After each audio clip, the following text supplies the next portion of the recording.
If you dare me, this is Karimo speaking to her mother. If you dare me, if you attack me spiritually, you will lose all those children, such as Wunmi. She will not only end up in prison, she will end up 6 feet. Ladies and gentlemen, still on justice for Mohbad. So, Karimo's family, I'm talking about her mother, Wunmi, and the rest.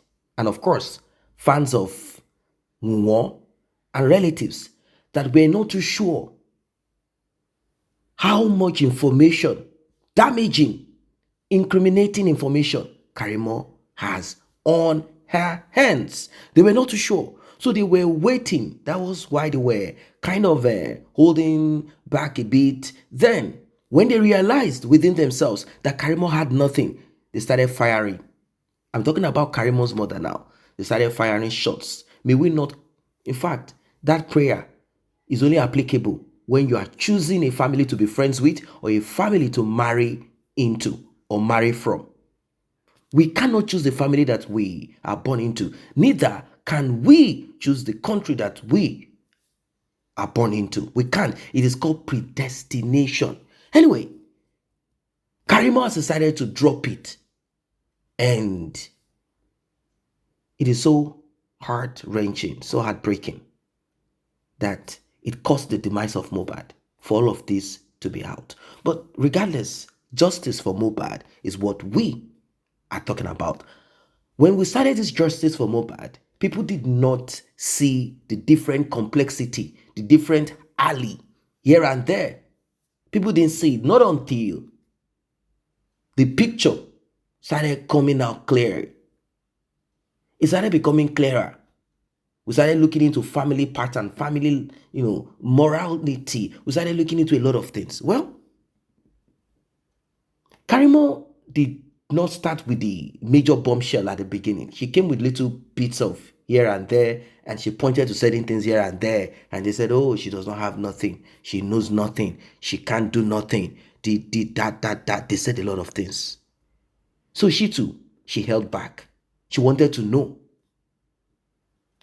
to what length, what extreme can these people go? Well, according to her mom had been feeding certain bloggers information about her. And some couple of hours ago, they did something that broke her mental stability. And Karimo went on fire. I mean, she lit up herself. You're about to hear some things. Do not forget to like and share. Tap on the subscribe button. Very important. To returning subscribers and those that have been here, I say a very big thank you to you. And to those that have tapped on the thanks button, the one with the love icon, $ in the middle of it, may God bless you. May God replenish your pockets.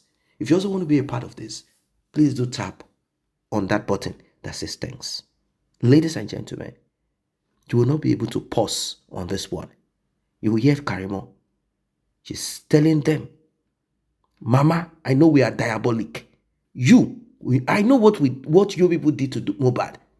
If you try me, I will finish the rest of my siblings so that you will be empty. Now, I'm sure you understand how they took the life of Mohbad. But if you don't, in this video, you'll be finding out. Ṣùgbọ́n lè ta fà yìí, ẹ̀yin gbọ́ jẹ ṣégeyà, because you pushed me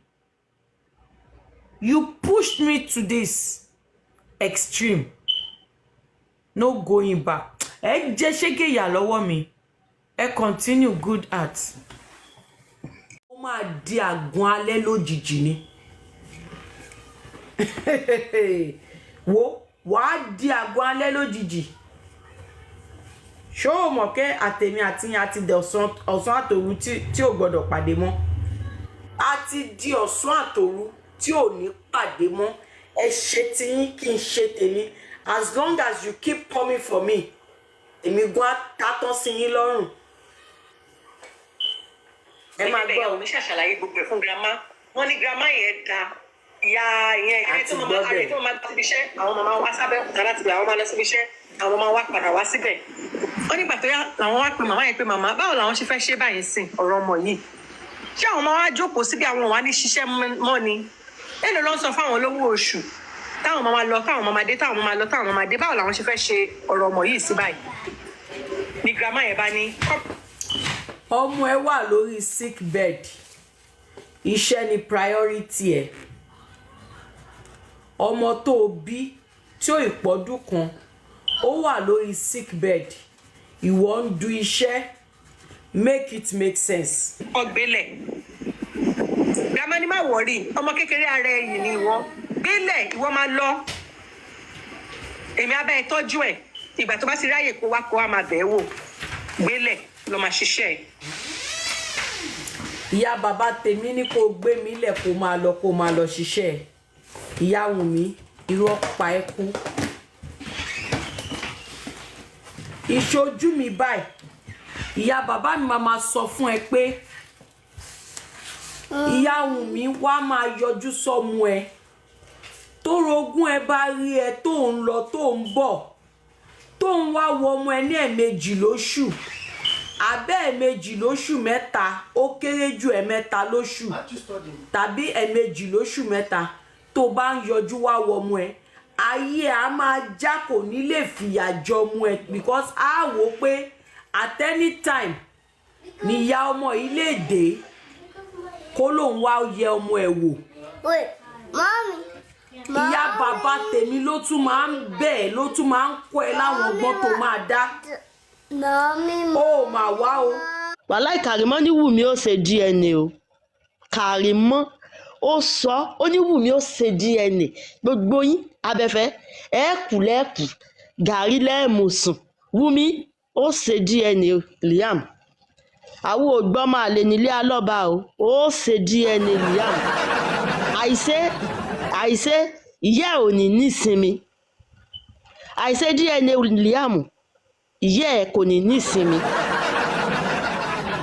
bẹ́ẹ̀ bá tún ṣe ń wá fún Karimo ní irú àwa yìí ní ó tún mọ gùnkè torí irú yín báyìí torí ẹ̀yin àbẹ̀fí òfò lọ́lọ́run fi dá wa ọmọ aláìlẹ́kọ̀ọ́ gan sọ́dọ̀ Karimo nítorí àwọn ò lẹ́kọ̀ọ́ àlẹ́kọ̀ọ́ Wunmi ó ṣe DNA dandan ní DNA ó ṣe DNA ó ní nísinmi kéèsì títí ẹ náà tún close bá Ìyábọ̀ Òjó ìwọ́n sọ pé ìwọ arọ́bí dànù níwọ òkè lọ́ọ̀dọ̀ bàbá lábúlé kó o sì wò bóyá àwọn yẹ́ ẹ sì padà wà lẹ́yìn ẹ o mi ì tí wà fún wọn lónìí mo gbọ́ ṣó kan tó ṣe wípé ìwọ àforídèpè nù níwọ màá sọ fún pé o ò forídèpè kankan nù Ìyábọ̀ Òjó o ò fi orí o ò fi dá èpè kankan o ò fi dànù wò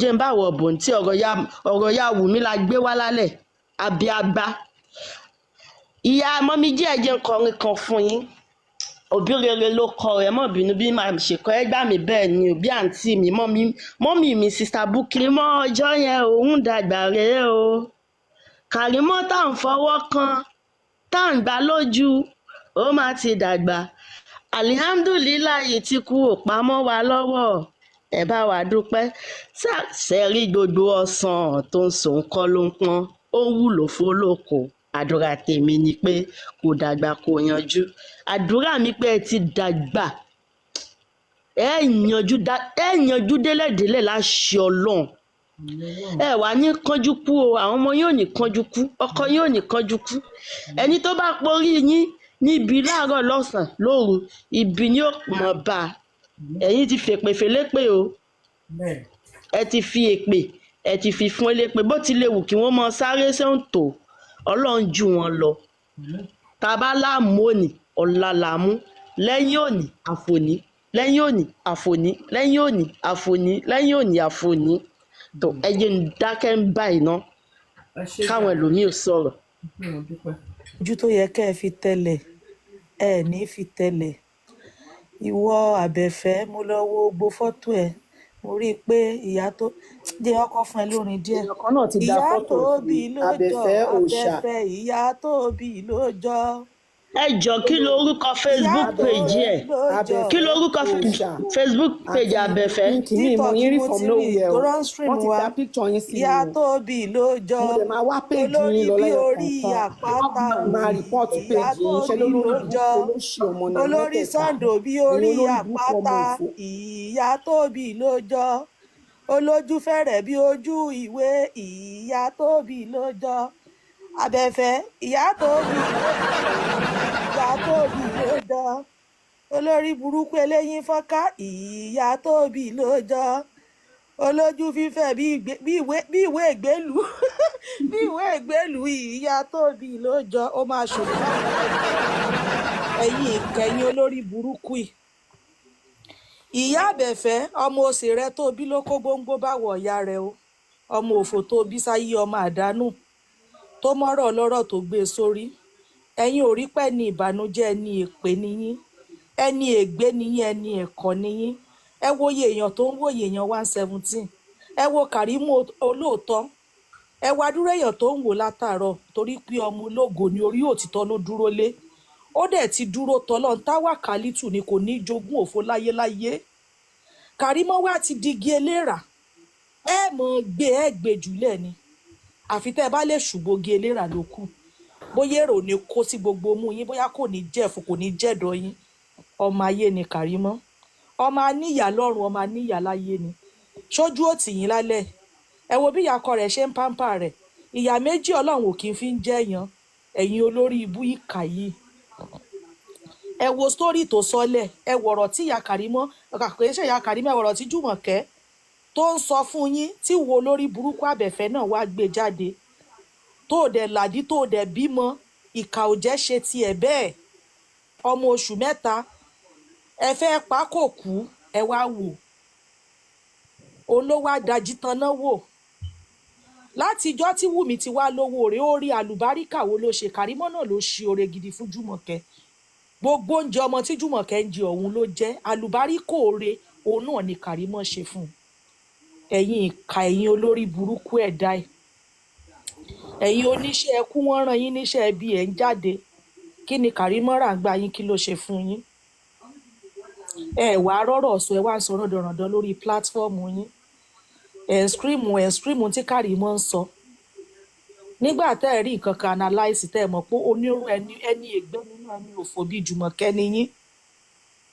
kí ló dé tẹ́ ẹ̀ bá jáwọ́ kúrò lórí ọ̀rọ̀ ẹ̀ kàn dín nínú iyọ̀ kò níyà o ó ní ìyá akọ tó dúró bí ìyá fún un kò níyà o ó láwọn ìyá social media tó gbá ski àwọn ìyá àlùbáríkà tán fi ń ṣàdúrà fún ìyá yàtọ̀ sáwọn ìyá tán fi ń ṣépè fún ìyá kéèyàn gbé ọmọ lẹ̀ látoṣù mẹ́ta ó tún wá jàjà gbé ọmọ yẹn wá lọ́mọ ń síkì ọmọ ń ṣe ọmọ tún lọ́dún kan lọ hospital ìyá olórí burúkú òjókòó tì kó mọ́ jáwé kó mọ́ jágbò ó gbé ọmọ lẹ̀ ó lọ dúró náà báwo ló ṣe fẹ́ jèrè ọmọ gbogbo ìwà tí wọ́n ń gbà tó yàn dìkì tó ń ṣe wọ́nranwọ̀nran kí ọjọ́ alẹ́ ló dé yìí ọjọ́ alẹ́ wá dé ọlọ́run ló gbé ẹ síta kì í ṣe Karimo Àbẹ́ní ọlọ́run ló fi ṣé Karimo ló ní kọ́ mẹ́ pààyàn ni ṣé Karimo ló ní kó o bí máa pààyàn ni ṣé Karimo ló ní kó o bí máa pààyàn ṣé Karimo ló ní kó o bí mo lórí burúkú ọmọ òfò tí ń ba ayé jẹ́ onídòkúdò olórí burúkú aláyébàjẹ́ ó tún lọ lóyún fáwọn fámílì yín ó wá bíbìkúbì sílé ayé fún wa tó ń da ayé rú kí ni ti Karimo ìwọ ló ṣẹ̀sín ayé ṣùgbọ́n pàṣán tọ́lọ́run ló jẹ òun ló ti ń jẹ yìí torí Ọlọ́run ló fi ọ́ ṣẹ̀sín ayé Ọlọ́run ló gbé ẹ síta torí gbogbo ìgbà tí wọ́n ń ṣe wàá rò pé ò ń jayé wàá rò pé ò ń yọ wàá rò pé ò ń ṣe sisi oníkókùn ẹ̀ kán máa bẹ́ẹ̀ tọ́ ọmọ kọ́mọ wá dàgbà kó wá nọ̀sẹ̀ kó máa jẹun ọmọ ṣóúnjẹ yìí ò wá há ẹlẹ́nu báyìí Karimo ti sọ̀rọ̀ o ó yẹ kó o bọ́ síta kínú bí ẹ kó o ṣe kó o ṣáná sí láòdù kó o wá mú páálí tó fún ẹ tó gbélé ẹ lọ́wọ́ torí ilé ayé ló gbélé ẹ lọ́wọ́ kó o wá yá kó o sọ pé torí pé gbogbo ohun tó ti ṣe fún ẹ kó o ṣe tiẹ̀ padà ṣùgbọ́n lórí burúkú yóò fún alátẹnujẹ ní ẹ kí Wùmí náà mú ẹ lọ sí Amẹ́ríkà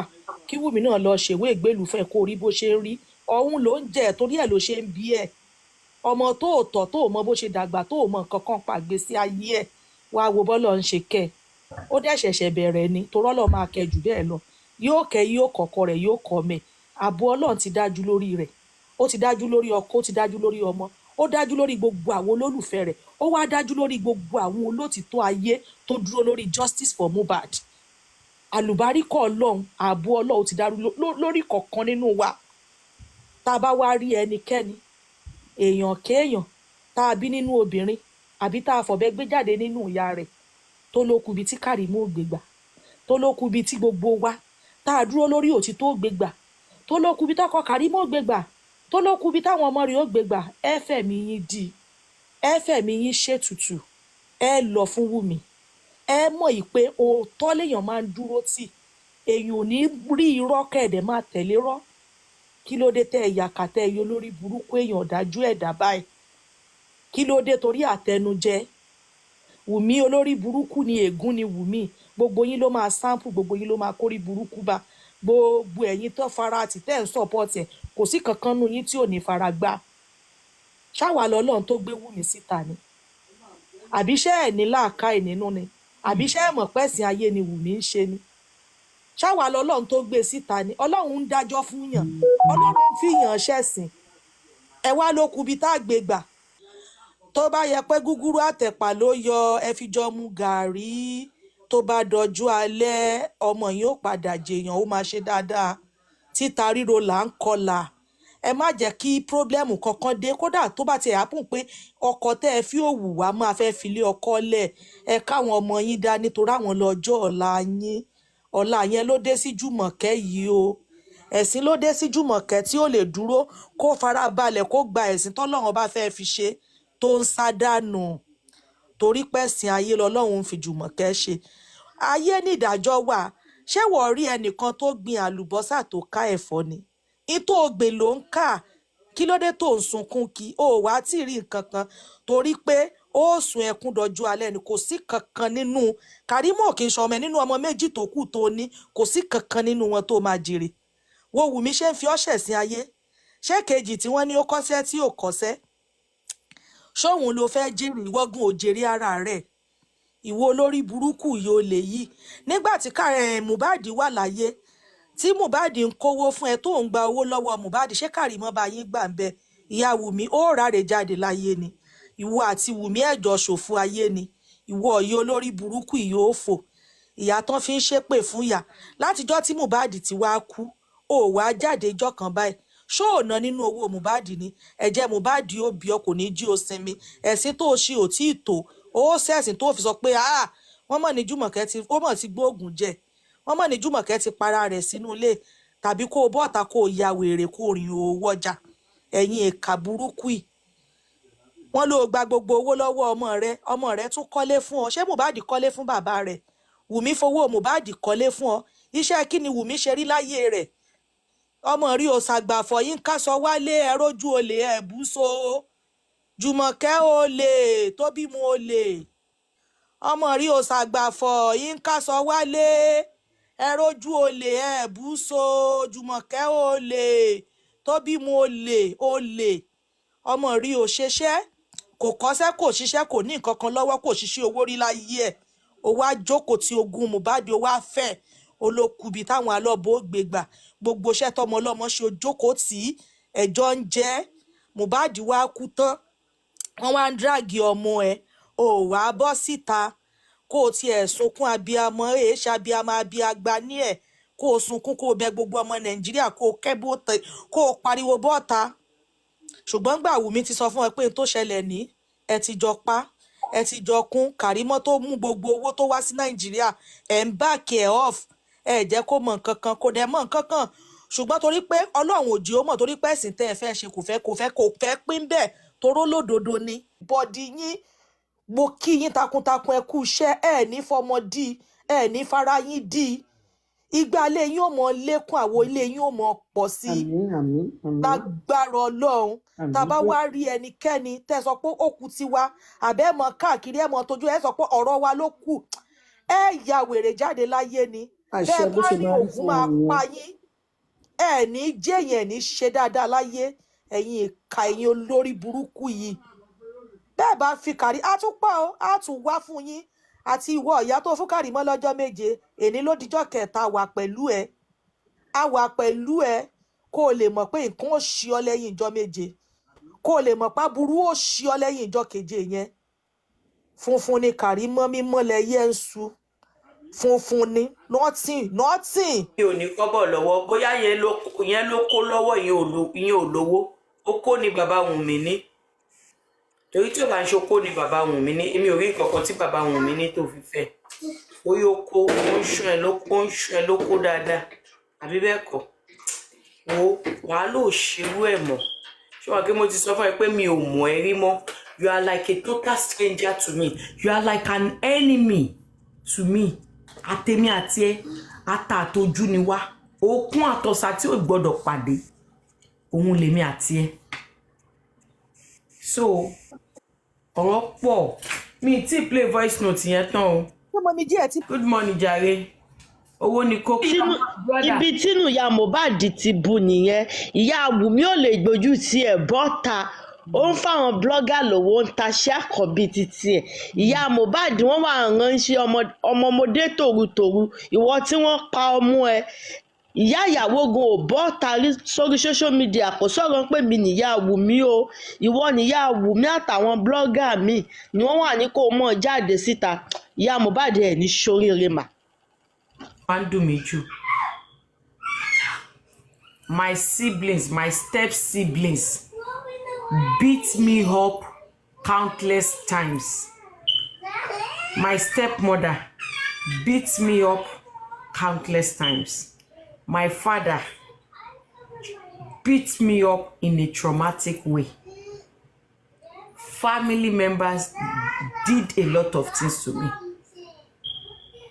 èèyàn tó wá fà á tí gbogbo ìyà yẹn fi jẹ mí èèyàn yẹn wá máa kó tó lọ sọ fáwọn blọ́gà yìí láàárín èmi àtàwọn àbúrò mi ìyá Wunmi á máa sọ pé kó má dá mi lóhùn pé gbogbo nǹkan tí mo sọ pé ó ṣẹlẹ̀ yẹn ò ṣẹlẹ̀ sí mi pains mi ni pé gbogbo ìyà tí mo jẹ yẹn you are telling people pé irọ́ ni mò ń pa ṣé o fẹ́ ya ọ̀tá mi wèrè ni Jùmọ̀kẹ́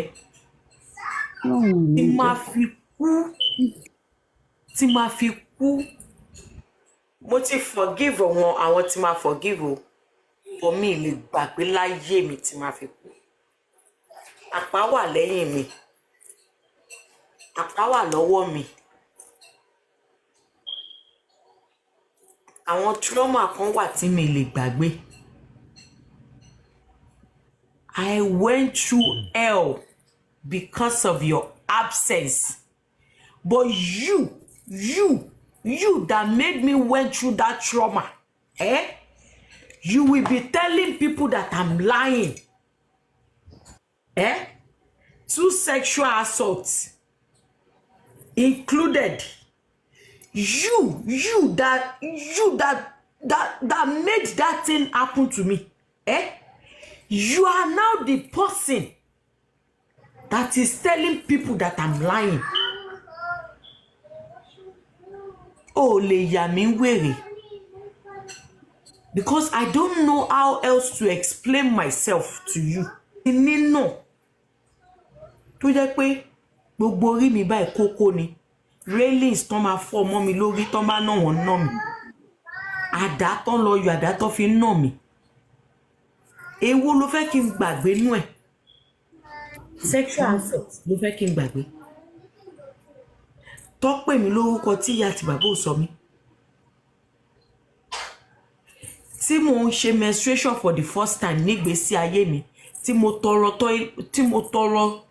tó jẹ́ pàrà àta ló ra tissue paper tí mo fi gba ẹ̀jẹ̀ first menstruation tí màá kọ́kọ́ ṣe láyé mi bó ṣe jẹ́ pé rose 50 naira ló rà fún mi tí mo fi gbẹ̀jẹ̀ for the first time màá sọ story yẹn fàbíkẹ́.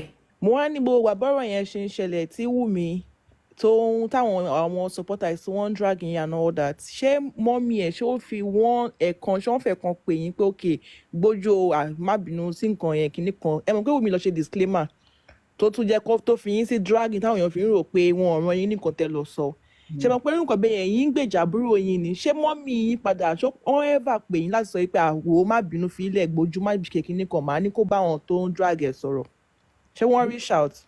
The last time I spoke with her was October last year October, when I was in Nigeria.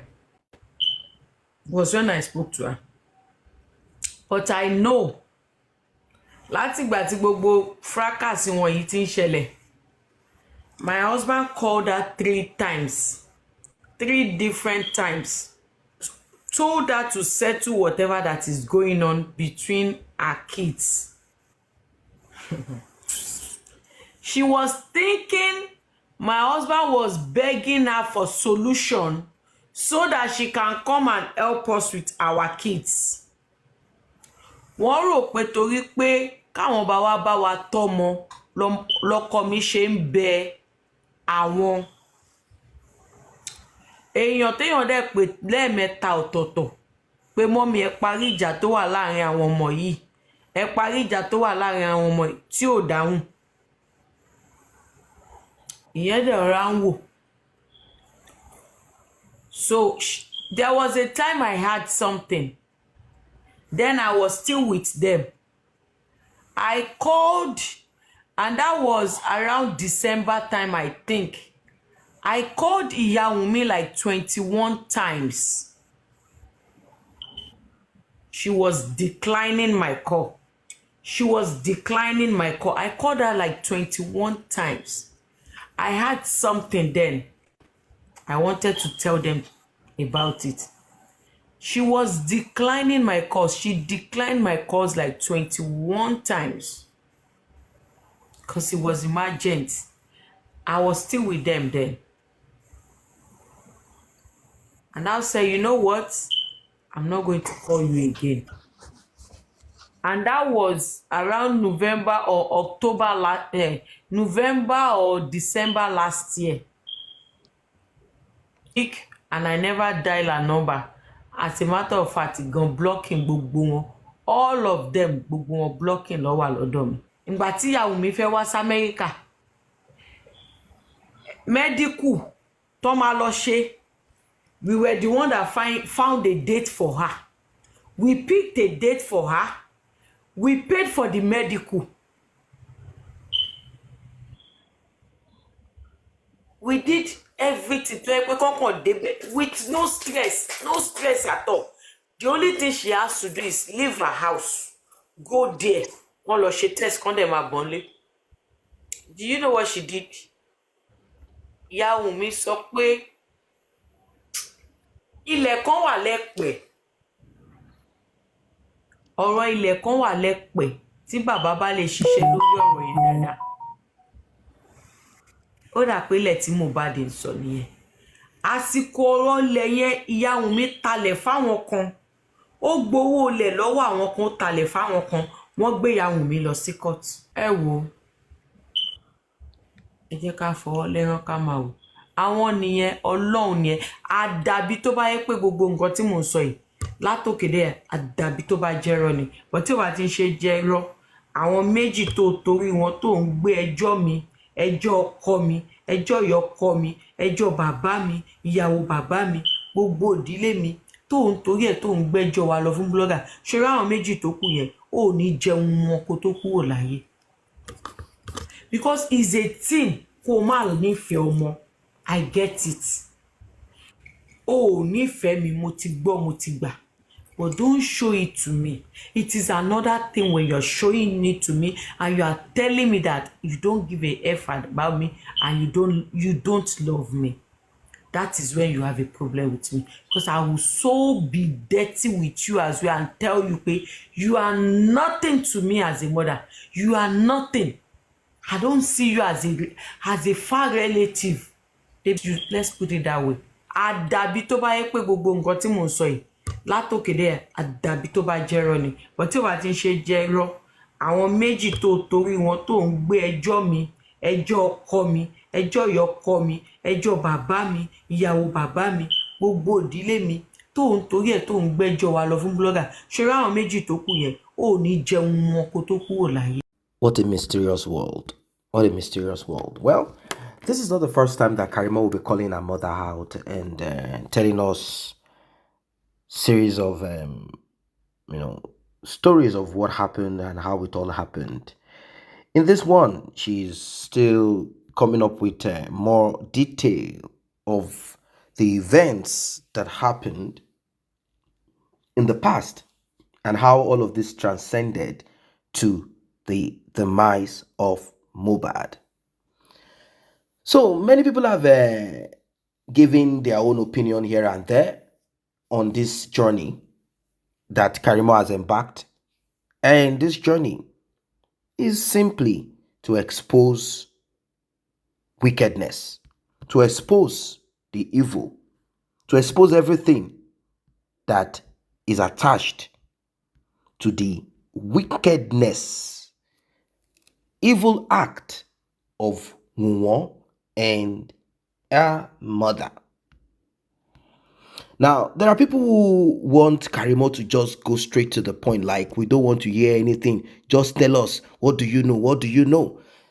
Basically, that is what those in Wunmi's camp are also waiting for.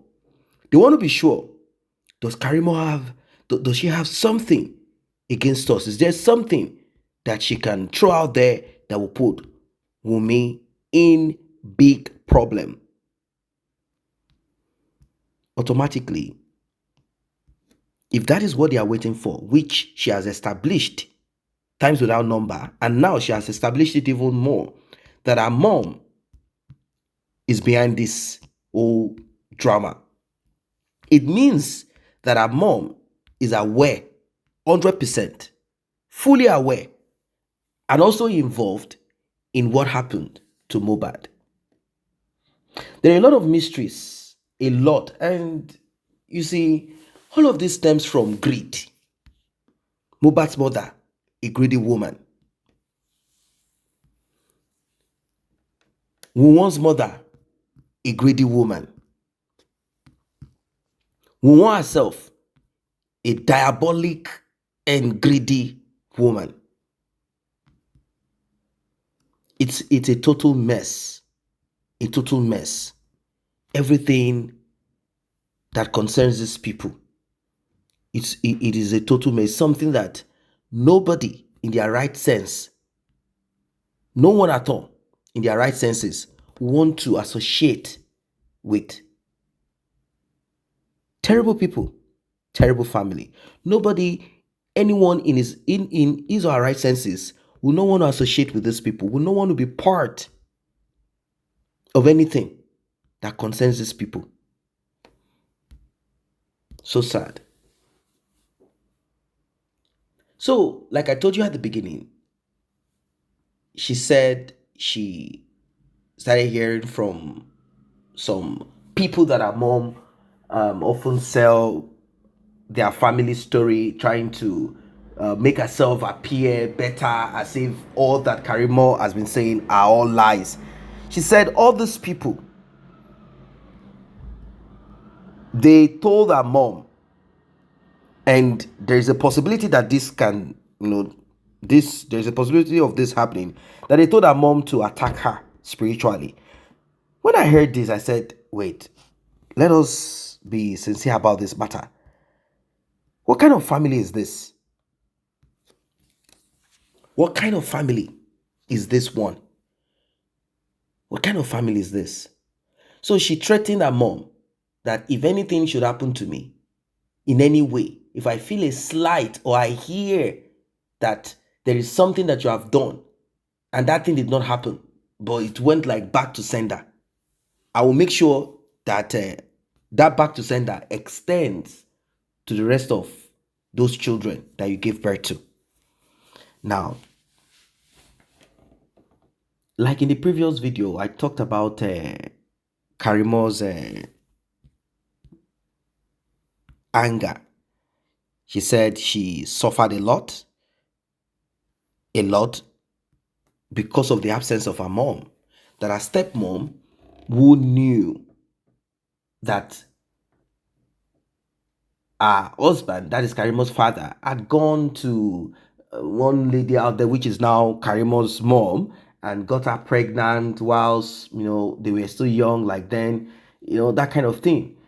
She said this probably prompted or enabled a stepmom to beat her to stupor, that she had gone through sexual abuse, and that she had gone through a lot of battering, beating all her body. She said at this age that she is, that if she opens part of her body and hands, you will see marks, scars, terrible scars on her body of how they battered her and they dealt with her so badly, that they maltreated her, that she was like an outcast. Well, who are we to blame? She says she's blaming her mom. Why? Because her mom has refused to own up. Her mom has refused to own up. Why? She says she does not know that her mom has refused to own up to all of this that happened to her. But she says she has forgiven some people. It's okay. Maybe those people agreed or they owned up. I don't know. Or she has no option. Because it is not just your mom that left you, that caused you this pain, even though she's supposed to be there to fight for her own side of her inheritance, which is her daughter in that house. But she left because she could not go through whatever it is that was there. She had to move on with life. Until today, she has not finished moving on because she gave birth to children who are either vampires and whatever, like Wunmi. So she should not be blaming her mom alone. Your father, who did not see that your mom is not there and constantly beating you after, I know these things happen. It's a terrible situation. But only men who do not have proper understanding of things, or men who do not have depth. You hear stepmother say something, you will deal with your child. After she has done dealing with your child, a lot of things should be done properly. I think we're all learning lessons from this. If it requires you to install CCTV in that house, you should. But some men, because they don't want to quit with the woman, like how Mohbad's father did. Mohbad's father had to quit with a woman because of the stand of that woman against Mohbad. You see?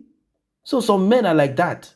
They will say, she's my child. There's nothing that will happen. She will pass through it. Now, this is Karimo that passed through it, but has not healed. She said her stepmother will slap her, beat her up, batter her, and even her siblings will join hands to batter her and beat her up. When their mom comes back, they will report her to their mom. They will beat her, batter her. When her father comes back, they will not stop at that. They will beat her and they will batter her. Now, after all said and done, she grew up, got married. Still, she said her grandmother, coupled with her aunties, and some of them, they still did terrible things, even in the US, because of her choice of cutting her mother off. So the pressure mounted on her was the reason why she eventually brought her mom on board, to the United States. Because people have been asking, all of this story that you are putting out on social media, my mom, your mom did this, your mom did that, your mom did not come back until when you were 16 years old after leaving you as a baby of 3 months, and your mom, now that you're a grown-up woman, this same mom did not want you to get married to the man you got married to. You said, no, this is what you want to do. You did it. They cost you headache. They cost you pain. Even in the US, they started lambasting you, pressuring you. It's your mom that is supposed to be sitting down, not this mother of your husband sitting down. She's the one that is supposed, after all, she's the one that gave birth to you. You eventually brought your mom to the US. Are you regretting? Who forced you to take this action? Till today, she cannot explain why she took the action she took. Is it because she has a soft heart? A heart that likes to be, okay, let me do it, let them know. Well, it is too late. Her mom is in the US already, and her pain has ceased to stop. The pain came out from this journey of justice for Mohbad. The scar, the pains, the trauma, whatever it is that happened, everything surfaced again on this justice for Mohbad. So it seems this justice for Mohbad was an avenue for Karimo to express her deepest pain. She said she had tried again to bring her mom in. I mean, after so many trials and all of that, she said she had brought her mom in finally and expected her mom to come at least. Since you didn't take care of me, you have your reasons why you said you ran away, whatever it is that happened, blah, blah, blah. Now, pay back this by coming to the US to mind your grandchildren. She came to the US, but she didn't come to do the bonding with grandchildren. She didn't come to do that. She didn't come to do that. So, this is just the picture that Karimo is painting out in this story that she is putting out there, that her mom did not, her mom refused, her mom moved out, or whatever it is that she did, they quarreled. But I want you to understand that the quarrel, part of the things, it's a serious issue. It's so complex that maybe that's the reason why her mom refused to let her into the secrets surrounding the demise of Mohbad. Maybe because of the quarrel they had. Are you going to stay looking after the kids, this and that? Well, the story we're hearing is that they said Karimo was still trying to punish her mom, even though her mom had moved over to the US, living with her.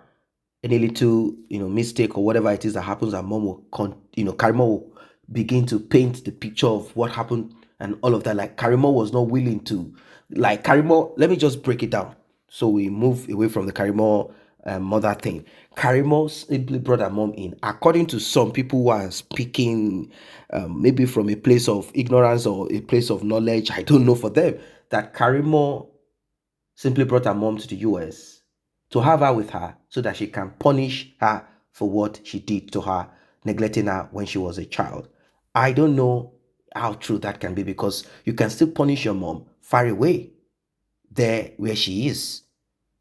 You can punish her by not caring for her. You can punish her, whatever. You can do all of these things. You don't need to bring her down to the US, give her a green card, and then begin to try to punish her. No, not at all.